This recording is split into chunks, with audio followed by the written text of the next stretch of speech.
Hello, everyone.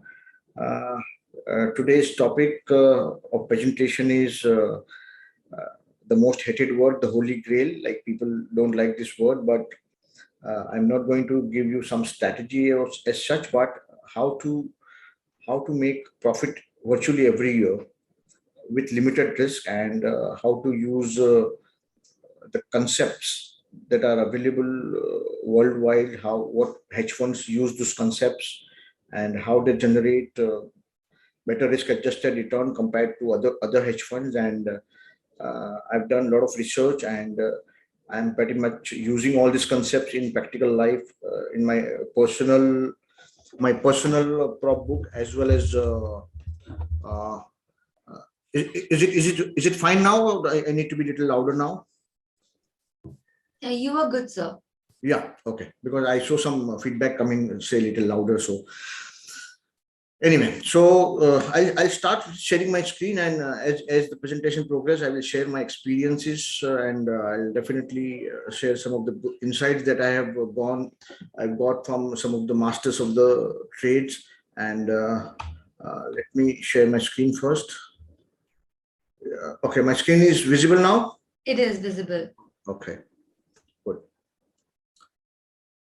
So the topic for today is the Holy Grail: diversification into non-correlated strategies. So, what is a Holy Grail? Like, generally, this term is used in a negative connotation. Like in stock market, like a lot of people claim to be making money throughout every day, every hour of their life, and they portray as if they have discovered some Holy Grail.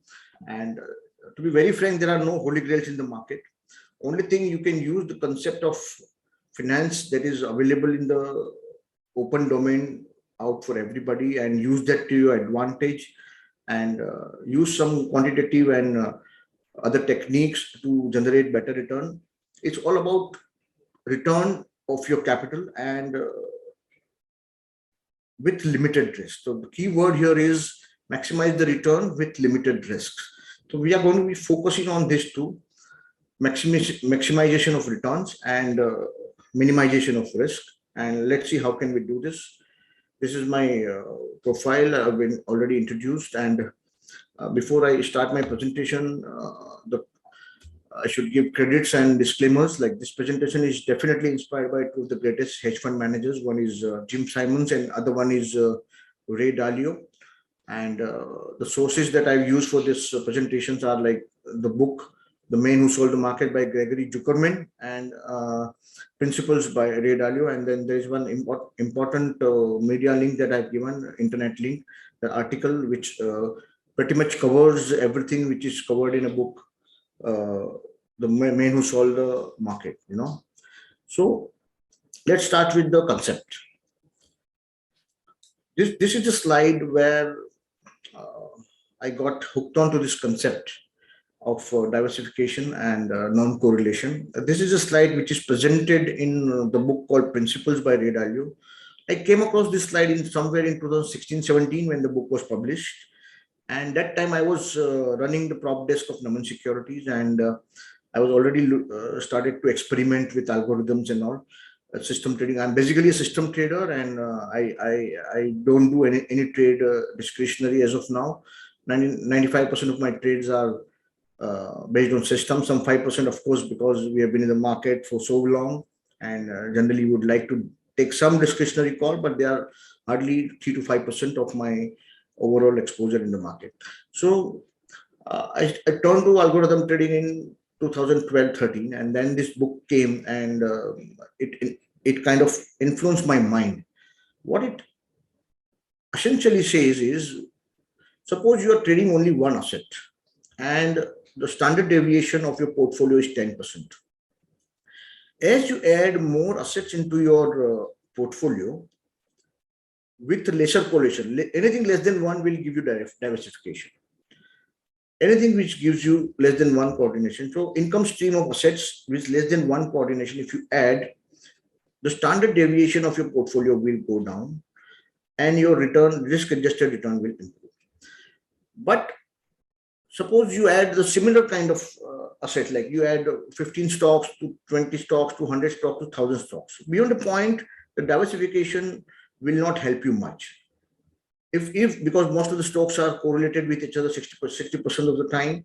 So even if you diversify into 1000 stocks, your standard deviation will not improve more than 15%. But if you add assets which has a less correlation, for example, 0.40, 0.20, 0.10, and suppose you include assets which have zero correlation, and you have around 20 assets, your standard deviation of return will be virtually kind of within the vicinity of 2.5-3%, and you can improve on the initial standard of deviation by 85%. And what it essentially does is it improves your risk to reward ratio. So when you started with one asset, you had, for example, risk to reward ratio of say 0.25. So your return is say one rupee, your risk is around 4 rupees in any asset, for example, and your probability of losing money in a given year is 40%. As you add more assets, this with little less correlation, this ratio keeps on improving. And if you add 20 assets with zero correlation, your risk to reward improves to the factor of 10. Like it was 0.25, now it is 2.5. And probability of losing year was 40% initially, and that has reduced to 1%. So virtually, like you're looking at every year profitable year if you follow this concept. Please bear in mind, this is a very, very powerful concept and a very powerful slide that if you assimilate well and follow this, probably you'll thank me later how you can use all these concepts while forming strategies. There are a lot of strategies available in open forum and in events like Quants League, where you have strategies available ready-made. What you essentially need to do is backtest those strategies, run correlations, and combine those strategies. And this is what the graphical representation of what addition of number of assets does to your maximum drawdown. For example, if you are running one asset and your maximum drawdown, according to Monte Carlo simulation, say 95% of maximum drawdowns are less than 90%, for example. And suppose you increase the assets to 100, your 90% drawdown goes to 2%.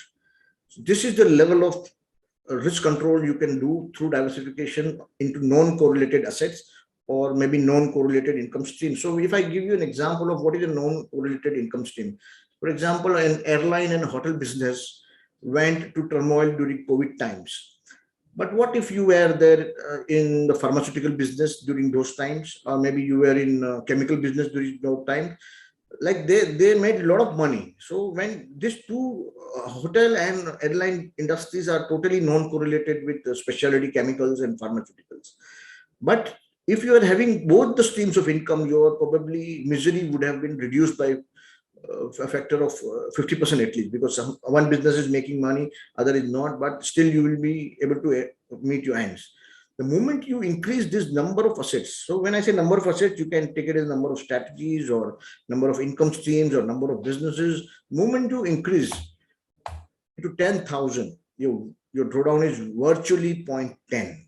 This is the level of risk control you can do with more and more strategies that are added to your portfolio of study that you trade. And this is what we exactly do at Compounding Wealth Advisors and in my personal book as well. This is what we try to achieve. We try and add as much strategy as possible, run correlations, and try and control risk. And return is of course a function of market. Return kam jada hoga, little less, little more here or there. But once you control risk, one thing you ensure that you are in the business for long. So once you ensure that you are in business for a long, return will take care of itself. So this is what you need to be understanding very well. And this is the theme around which my presentation is rotating today. And the above slides illustrate the dramatic impact of trading a large number of uncorrelated assets on portfolio volatility. One key aspects of Medallion Fund was that they were trading 4,000 stocks on the long side and 4,000 stocks on the short positions. And at any one point of time. And this was like the reason why they were able to control the drawdown and portfolio risk to a large extent. The next slide is about alpha fund returns of Ray Dalio's flagship fund. And I'll explain you the slide a bit. Like the center line, the orange center line is the expected rate of return since inception. There is one standard deviation on both sides, and there is two standard deviation on the other side, right? And the black line that is there, that is the actual cumulative return since inception. Okay, this is actual cumulative return since inception.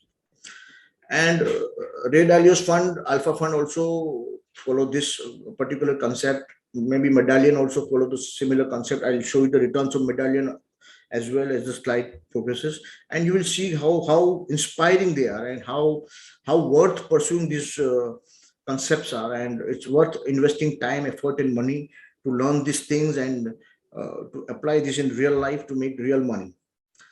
See, the black line is oscillating around the expected return. Can you see this? Okay, and it is well within one standard deviation. On a very rare occasion, it moves beyond one standard deviation. So in finance, everybody knows that return, of course, it matters, but the volatility of return matters more to institutional guys and the bigger guys. And see, the volatility is very, very well within one standard deviation always. It has barely moved beyond one standard deviation here. The very reason is the same. They have been able to diversify into non-correlated income streams. And let us look at the Medallion returns. Medallion, everybody knows, has been founded by legendary fund manager Jim Simons. He's a genius mathematician, and look at his return. He's got an exemplary record of more than 30 years, generating 66% gross return, pre-fees and pre-taxes, of course. But look at his return post-fees, 39%. He charges 4% fixed fees, 5% fixed fees, and 40% of the profit. Still, he's managed to deliver 39% to his client. And in last 30 years, probably he just had one negative year. That is in the initial part of his life, 1989. He was having a negative return of 4%. Otherwise, you see his return. These are net returns, and these are return before fees. See return before the fees, and see the AUM. Initially, he was having very limited AUM, and once he had a consistent track record, then his AUM started swelling. And see the return. It's consistently in positive, consistently very, very high return, and absolutely fabulous track record. And there are not many things available in open source as to how they were generating this kind of return, but I could research through some open sources and try and understand what concepts they are using and how they are kind of able to generate this kind of return. And this is what I came to know about them, is like they are leveraged 12.5 times. So this is a slide which is a representative of a return. For example, 0.015% per day. This is the black histogram that generates returns which are unlevered. Okay, if you generate 0.015 per day, for example, which is the case with most secured investment propositions, and you are able to generate 4% per annum. That is what S&P has generated over a period of like 100 years or something, so 5.5 to 6% non-levered. The moment you apply leverage to this, say you apply 12.5 times leverage, which Medallion was using, then you are able to generate return upwards of 60%. So now the question comes: the moment you take a leverage, everybody is frightened in their mind, like leverage is, it can blow you off and all that. Of course, it can blow you off, but if you control risk by diversifying into various strategies, probably you'll be able to understand your drawdown will be limited and your risk is going to be limited. And what am I teaching is not about creating systems that maximizes return. This is about creating systems that maximizes access to the leverage while controlling the risk. So this is a very key word. Okay, you control risk and have access to leverage, it can maximize your return. So when you see 30, 40, 50%, 60%, 70% return, in some case 100% return, like a lot of nowadays there's a trend on social media to post their M2M and all. So that they're taking incredible amount of leverage. So like initially the first thought that comes to the mind, how 100% is possible, or how 70% is possible, or how 80 uh, 80% is possible, or 50% is possible, because people are putting money in FD for 5.5% and 6%, and they start wondering at like what are this kind of return for real. Of course there are people who are just showing off, and they do not generate that kind of return, but there are people who generate that kind of return.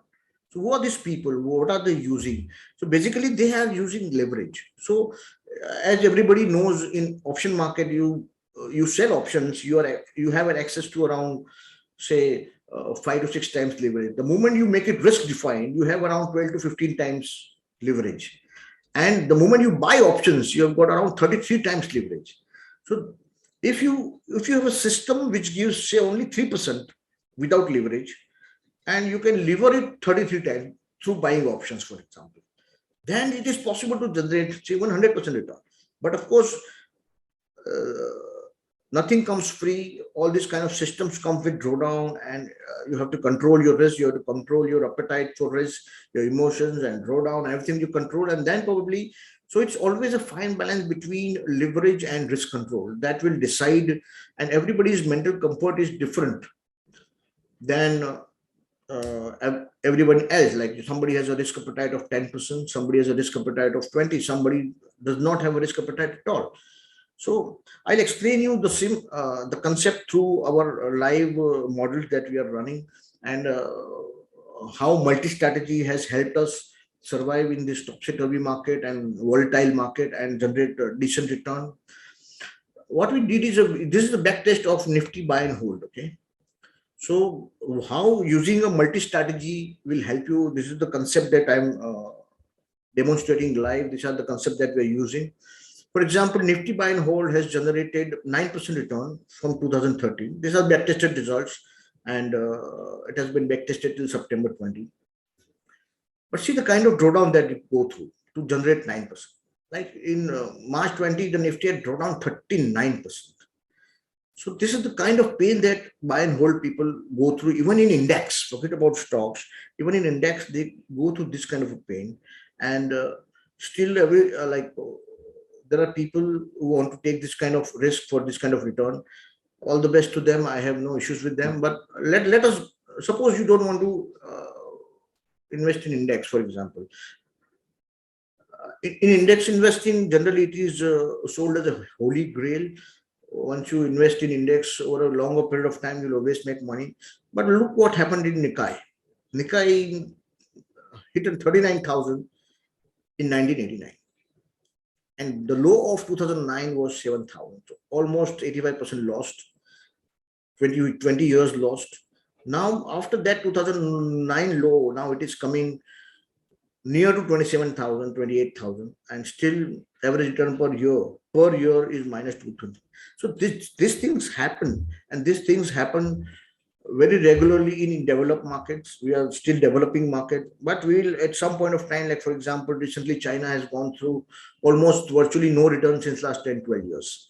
So every market passes through this kind of return. So if we have to generate return year on year, in this kind of market, what can we do? For example, suppose you don't invest in index, suppose you're a good stock picker or a good PMS manager, still like you've got a much better return. What you've done is we have picked up winners of last 9, 10 years, and we presume that you people are good at, or maybe your money is lying with PMS managers and they are good at picking stocks. Still, they are able to manage a return of 26% with a drawdown of 45%. Again, see, to get a return of 26, you have to see a pain of 45%. Let's go to the next slide. The best performing mutual funds. Even if you are with the best performing mutual fund, you are able to generate 16%, and your drawdown is around 35%. A widely tracked ratio of Calmer, for example, we track a ratio called Calmer ratio, which talks about average annual return divided by drawdown. So anything below one is like it's a no-no for us, and I'll show you how multi-strategy can help you improve this ratio. Let us compare this now. We saw that there was a return of 9% with 39% drawdown. So what we closely track is the Kalman ratio, which is average annual return divided by maximum drawdown. Okay, this divided by this. This is the point. The higher the ratio, the better. That is what the Kalman ratio says. Suppose you are an index investor, this is the ratio for you. Suppose you are a portfolio PMS investor or stock picker yourself, this is the ratio for you. And suppose you are a mutual fund guy, this is the ratio. So still in this, like this three competition, this guy wins the race. Your money is better with market PMS managers than in mutual fund or maybe than in ETF. But let us compare it with system-based investing. This is our model that we have developed purely based on quantitative techniques, and this is long only portfolio, and it is back-tested result of the similar period since 2013. It shows a return of 27%, and there is a drawdown of 41%. The ratio is better than all these three. And what you're doing is, this is a weekend system. Every week, you're just clicking a button at 3 o'clock and just tracking the buy signals and sell signals and investing based on those. And of course, there's money management and risk management rules invested here. The concept I'm trying to highlight is, the moment you are migrating to rule-based investing, all this, you are able to beat all these guys by yourself. Let us see how. Again, system-based investing is only one. Like, for example, it is only long-only strategies. The moment you introduce long-short futures with this, for example, you're playing both sides of the market. Everybody is aware, like, market goes through upside, downside, sideways, and all that. So there are a lot of phases in the market. Like, for example, 2018 and 19, like virtually there was no return. And small cap, mid cap, actually there was a huge negative return. And until first half of 2020, that is 2.5 years, was lost without a single rupee return, and portfolio was down, like they were bleeding. So if you're stuck with long only systems, even if you're following some rules, you will go through this kind of 41% drawdown. But let us see, what if we are following both sides of the market, long and short both. So this is our strategy that we follow. It's unlevered, totally unlevered. Whatever capital you have the exposure of that, totally unlevered. And see the return. The return is 24%. That is okay. That is lesser than buy and hold by 3%. But look at the drawdown. The drawdown is 41 here, and your drawdown is 12% here. The ratio is 2. So suppose you want to take a leverage here, you are able to take the leverage and generate additional return here also, because both are unlevered. Suppose you have 1 crore, you have got 1 crore here. The similar 1 crore, if you deploy here in long short futures, this is the kind of return that is generated. Again, long short future is a single strategy. What if you use multi-strategy, for example? This is a single stock futures, and this is just indices multi-strategy. Your return here is 24, and the return here is 16. Now people will start wondering, why am I saying this is better than this? Why this is better than this? Because Kalman ratio is 3.55. So when Kalman ratio is improved because of the maximum drawdown. Maximum drawdown here is only 5%, and here it is 12%. Now I will demonstrate how you can use this to improve your return. Suppose this is unlevered, 24% return, 16% return, and Kalman ratio of 2, drawdown 12, and drawdown 4.7. Suppose you can endure the pain of 12%. Let us assume this 12% is okay with you, and you are able to endure that pain. If you are able to endure this pain, the leverage that can happen in this product is 2.6 times. So with 2.6 times leverage, your average annual return is 43.54, and your drawdown is 12.27. And your ratio immediately improves from 1.96 to 3.55. This is the benefit of using multi-strategies. This is the concept I was showing in an earlier slide, where it is about maximizing the returns through the use of leverage with controlled risk. So you are basically defining your risk first. Your risk is around 12%. That is what you're defining. And that allows you a leverage of 2.6%. And that bumps up your return immediately from 16% to 43%. Fortunately, in Indian market, derivative market, there is a leverage available in indices future 5 times. Indices option buying, you can have a leverage of 33 times. Selling options, you can have leverage 7-8 times, and risk defined, you can have 11 to 12 times leverage. So I hope everybody is following what I'm saying. Yes, no.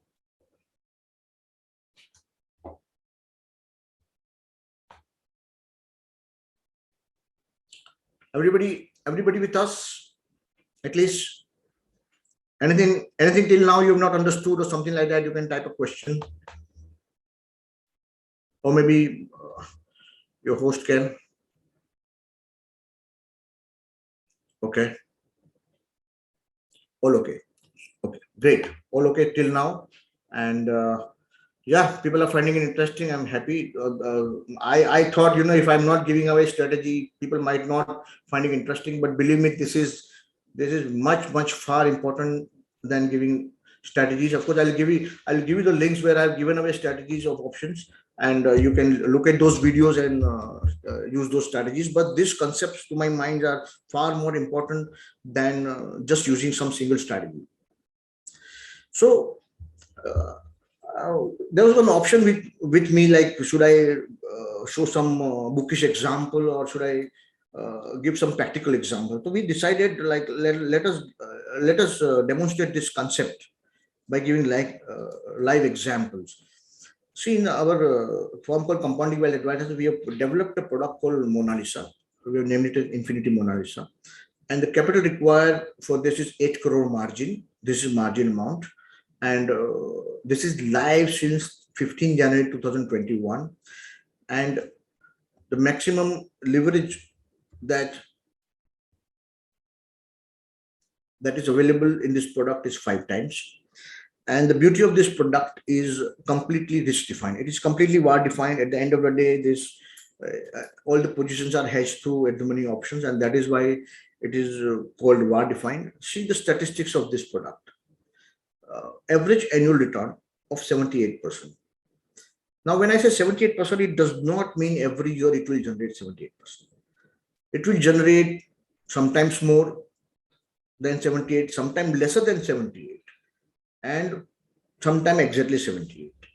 So people mistake, when we say average annual return, people mistake it, like, for example, every year this kind of return will come, and they divide it by 12 and start thinking that every month this return will come. They again start dividing it by weeks and think every week this kind of return comes. No, it does not come. Sometimes return comes in lumpy, and sometimes they go through drawdown, and it is a drawdown of 5% on a close to close basis. That gives a average annual return divided by max Karma ratio of 16. But this is mind, well, this kind of drawdown is on close to close basis. I'll show you the detailed statistics year wise. Okay. This is the maximum negative month closing on August 2016. Post that, it has never got more than probably 3% also. This was initially 3%. These are backtested results, and it is, of course, now I'll show you the live result also going forward. This is a combination of 9 strategies, and these are all partially correlated with each other. That is why this kind of returns are possible. We have allocated capital to each strategies. It has got a negative months, only 8 out of almost 120 months. It has got a negative months of 8, that is 95% of months are positive. No negative quarters, no negative 6 months. Standard deviation of 40%, and it looks very high. Yeah, of course it is high. But if you remove that outlier return of 2022, which was 185%, largely of that had come from the shorts in March 20. Otherwise, there was a steady return every month. So if you remove this outlier return, then your standard deviation is 15%, which is decent. And your Sharpe ratio with outlier is 1.78. And the moment you remove outlier, your Sharpe ratio is 3.82. So these are the kind of statistics that, and the correlations that we run on these strategies. This is the table of correlation that we run. Like all the strategies are correlated with each other, but partially. For example, uh, take this strategy. This is our long only strategy. See the correlation with every other strategies. It's very, very, very minute. So the moment you combine this uh, non-correlated strategy with each other, this is the kind of result that I was showcasing. This is the kind of result that comes. See the consistency of return. Of course, it is 49% here, 49%, which is below 78%. But still, 49 is a good return, and average has bumped up because of this kind of outlier, 185. Otherwise, it is oscillating around 84, 81, 61, 59. So this kind of returns are possible because there is a leverage of 5 times. And in spite of having leverage, why we are having less than 5% close to close drawdown? Because we are using non-correlated strategies. Okay. So these are the correlations that are there for the strategies that we use, and see the profit curve. This is the live profit curve of what we have done it. Initially, like before January 21, we were using single strategy, long short futures. It had got, of course, decent return of 70-80%, but it had a very, very deep drawdown, 40%, 50%, sometimes even 57% kind of drawdown. Not many people are able to endure this kind of drawdown, and we do not recommend this kind of strategies, of course, in standalone. But the moment you combine those kind of strategies with other strategies, you're definitely risk is controlled. Now, see, in January 21, we deployed capital of 3 crore. We bumped it up to 5 crore by adding more strategy. We bumped it up to 7 crore by adding more strategy, and we bumped it up to 8 crore. Today, the product is of 8 crores, and this is the live return. And we have generated around 50% return in last 14 and a half months. And see the consistency. Important thing is only one and only 2 months negative. This is because I will not consider as negative because we had just started the strategies and all. So 2 out of 14 months, only 2 months negative. And the see the drawdown. Drawdown is close to close basis 2.3%. But important thing here is intramonth drawdown. So when you are running it in a, say for example, today is the 1st April. The moment you have 1st April, and suppose for the first 15 days you make losses, and the next 15 days you cover losses and you are in plus. So what it will show is that there is no drawdown, the month is per, but intra-month there can be negative days or a negative week or a negative 15 days. So intra-month we have drawn down to the extent of 10.5%, and close to close we have drawn down to the extent of 2.23%. And this is the kind of live return that you have generated, and we are happy with the consistency. Some you can have this kind of months someday, and your return will bump up. Otherwise, you have a very steady return, and this will pretty much end my presentation. And I will recommend you guys at least go through these 3 presentations. One is face to face with Mr. Vivek Bajaj, and there's one presentation on algo convention. In the face-to-face presentation, I've given away one option buying strategy with Vivek Bajaj, because since I'm not giving away any strategy here, probably some people might feel disappointed. But believe me, the concept that I have shown you, if you ingrained into your mind, you're on a path to wealth creation yourself. And the second presentation that I recommend you must see is Algo Convention 2021, and the third one I've given away simple positional option buying and selling strategy in the presentation with Samco. These are the 3 presentations you must see. Invest 3, 4, 5 hours of your life, and this is how probably it can change the course of action that you're following, and it can actually put you in a path to profitability. These are my contact details. If you want to get in touch with me, like WhatsApp, this is the WhatsApp number, this is my email ID, this is my Twitter account, and this is my YouTube channel. Anybody wants to get in touch with me, probably, yeah. So this will pretty much end my presentation, and I'm open to questions now, and I'm stop sharing my screen first. Yeah. Anybody questions? All right, audience, you can post your questions in the Q&A tab if you have anything for Mr. Rakesh to address.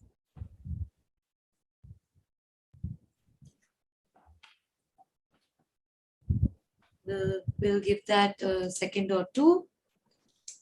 And if nothing's coming, yeah, Rakesh? I think there is a question here at the chat box. Yes. Also in the Q&A tab. Yes, and also in the Q&A tab, right? The question is, do you take account of correlation of underlying or the correlation of the strategies? So what I generally do is, that is what I'm recommending also. You take the income streams monthly or daily or whatever you want to take, and you run correlations according to the return streams. And see, there are two ways. One is when you run correlation of assets, you derive at daily returns and then you run correlations. But when you are running correlations for, say, for example, strategies, you have to run a correlation on the return streams. So that is how we run correlations. And two participants have raised hands. So anybody, host can. It's okay, you can ignore that. Okay. So there is a question in the chat also. Okay. So when liquidity, okay. When to exit investments. So when to exit investments. So when you have defined stop losses and when there is a loss of momentum, and for example, if you are just simply following a 200-day moving average, for example, if it falls below that, you exit your investments. If you're following rule-based investment, of course, when you're following different methods of like discretionary investment, you can have your own ways of dealing with the problem of exiting investments. And we generally follow momentum for exiting. How build system or backtest for long-term investment in stocks or index? Yeah. So again, I'll recommend you many open sources available on YouTube's, many events like this, algo convention, and for example, then you have this define age, DECMA, and all that. All these events, a lot of speakers present their model, quantitative model of investment. For example, a lot of models are displayed in small cases. Small cases, a lot of model portfolios are displayed there. You can pick and choose your pick. There are open sources available. You can backtest it. And how much minimum capital required? See, for long only there is no minimum capital required. You can start with 1,000 rupees. But the more for long short, you need to have a minimum some amount. See, for running single strategy in option, you can start with 2 lakh, 3 lakh also. But it will give you a topsy-turvy kind of equity cow. So if you want to have a meaningful diversification across strategy, even in options, for example, I think any capital between 30 to 50 lakhs is good enough. And it will allow you to follow 12, 15 systems, like how Dharmik was demonstrating in the previous presentation. He's running so many strategies. So even if you allocate 2, 3 lakhs to his strategies, your 25 lakh, 30 lakh is good enough to start with. And even if you follow a single strategy, 2, 3 lakhs is good enough, but you should be prepared for a higher drawdown, for a longer period of drawdown and all that. Can you suggest event-based investments? No, event-based investments we are not tracking. We are tracking only investment purely based on price action, momentum, and all that. Event-based, we are not good at it, and we don't track it. And any other questions? Folks, do we have any other questions for Mr. Rakesh? I think it's Well, just request you to look at the Q&A tab once more if we yeah, I'm looking at it. I don't think so they have any further questions. Right. A lot of thank you notes. Thank you notes. Thank you all of you for attending, giving you valuable time. Please share your presentation here. Okay, I'll send it over to the event organizers, and probably they will hand it over to you. And Well, Santosh is very happy with the presentation. Thanks, Santosh. And there's another question for you at the chat. Any difference in getting leverage for hedge fund versus retail? That is the question. Now, there is absolutely no difference as such. Even hedge funds come to the futures and options market and they get their leverage from there. So when I say leverage, it is the exchange provided leverage. So, for example, Reliance, if you buy one share of Reliance or maybe 100 shares of Reliance and the price is say 2,50,000 or 2,500, your investment is 2,50,000, right? The moment you buy that in futures market, your investment is only 25% of that. So this is how you use leverage. The moment you buy options of Reliance, suppose the premium is, you want to buy a call, the premium is say around 5%. 5% of 2,50,000 is your investment and you're levered 20 times. So if you use your capital sensibly and you use the hedge available in the system, see, I'm not recommending this for newcomers. This is absolutely for professionals and those who really understand, because leverage is always a two-edged sword and it can cut you both sides. It can give you returns, at the same time it can blow your account. So if you do not know how to control your risk, please do not venture. I would advise a lot of study and a lot of back testing and a lot of paper trading before you even venture into one lot. That is what I would recommend.